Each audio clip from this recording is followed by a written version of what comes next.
Express. Kwingineko bana, Japani imepata waziri mkuu wa kwanza mwanamke. Sasa kiongozi wa kihafidhina huyu Sanae Takaichi amechaguliwa jana kwa waziri mkuu wa kwanza wa kike wa Japani. Kwa taarifa kubwa pia amechaguliwa kwa kura 237 katika bunge lenye viti 465. Chama cha Takaichi cha Liberal Democratic Party LDP ambacho kimeiongoza Japani kwa muda mrefu kimekubaliana kuunda serikali ya muungano na chama cha mrengo wa kulia cha Japani Innovation Party kinachojulikana kama Ishin. Takaichi aliyekuwa msaidizi wa waziri mkuu wa zamani wa Japani Shinzo Abe alimuenzi sana waziri mkuu wa zamani wa Uingereza Margaret Thatcher na anatarajiwa kurudi katika mtindo wa uongozi wa Abe wakati akijaribu kufufua uchumi unaokuwa kwa kasi ndogo na kupambana na ongezeko la bei ya bidhaa. Kwa ni habari kubwa pia jana Japani kule. Na huyo ni kiongozi ambaye ukimtazama ana umri takriban miaka 64.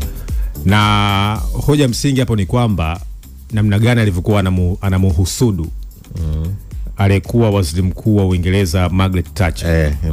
Unajua Margaret Thatcher ni kiongozi ambaye amewahamasisha viongozi wengi sana. Hususan wanawake kuingia kwenye uongozi na kuingia kwenye siasa. Kama unakumbuka mwaka 1997 kuna mwandishi mmoja anaitwa Chris Patten alimuelezea vizuri kabisa Margaret Thatcher namna gani alivyoisaidia kwa mfano Hong Kong kurudi katika China, na Hong Kong itataliwa na China kwa takriban miaka 100. Baada hapo itakuwa na autonomy yake ya kujitawala. Kwa hiyo mwanamama ameshinda kuongoza serikali. Lakini story nzuri kuhusu Japani bwana Mtei ni taifa ambalo lilipigwa na bomu la nyuklia, unajua Hiroshima na Nagasaki. Ni historia ambayo dunia haiwezi kusahau. Lakini Japani inataja kwamba ni nchi ambayo kama unataka kujifunza masuala ya innovation na masuala ambayo alikuwa azungumzia sana hapa maadili. Sawa Japani si nzuri sana kwenda kujifunza. Kwa mfano wanafunzi wa kindergarten wanafundishwa namna bora ya kulipenda taifa lao na uzalendo. Maadili ya Japani yanafundishwa kwenye level ya kindergarten. Namna kulipenda taifa la Japani, namna ya kuhakikisha kwamba mnakuwa wabunifu. Kuna moja ya tafiti zinaonyesha namna gani hizi nchi zinaitwa tiger. Zile tafiti zinaonyesha kwamba kila taifa kuna nini ilifanya. Sawa na ikasababisha nchi zao kuweza kupiga hatua za kimaendeleo.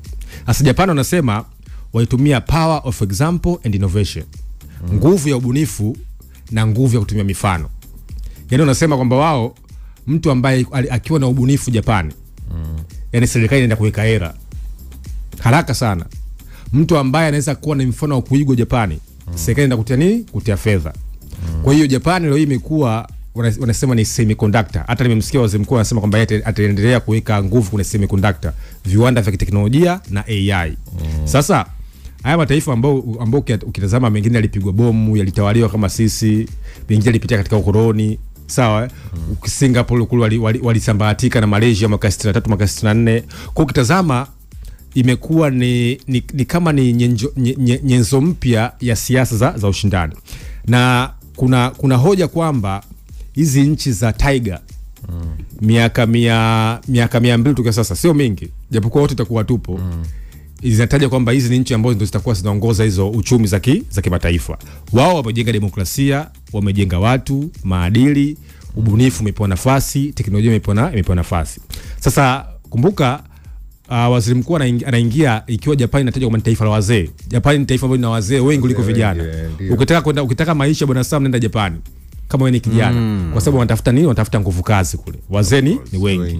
Na vivyo kuna vitu vya kujifunza. Kwa nini wao yani unaita ile mortality rate, yani hali ya watu kufikia kiwango kikubwa zaidi cha kuishi, kwa sababu kufika miaka 100 sio issue, 105 110 sio issue. Kwa vile wametunza vile maadili, vyakula vyao. Sawa, ule tunasema utaifa wao. Kwa hiyo anaingia kune serikali na anatajwa vile kwamba ataendelea ushirikiano na mataifa ya China, lakini vile ataendelea kuwa ni mshirika wa kimkakati na taifa lake la zamani la Marekani. Haya bwana, hiyo ni taarifa kutokea kule Japani na upatikanaji wa waziri mkuu wa kwanza mwanamke.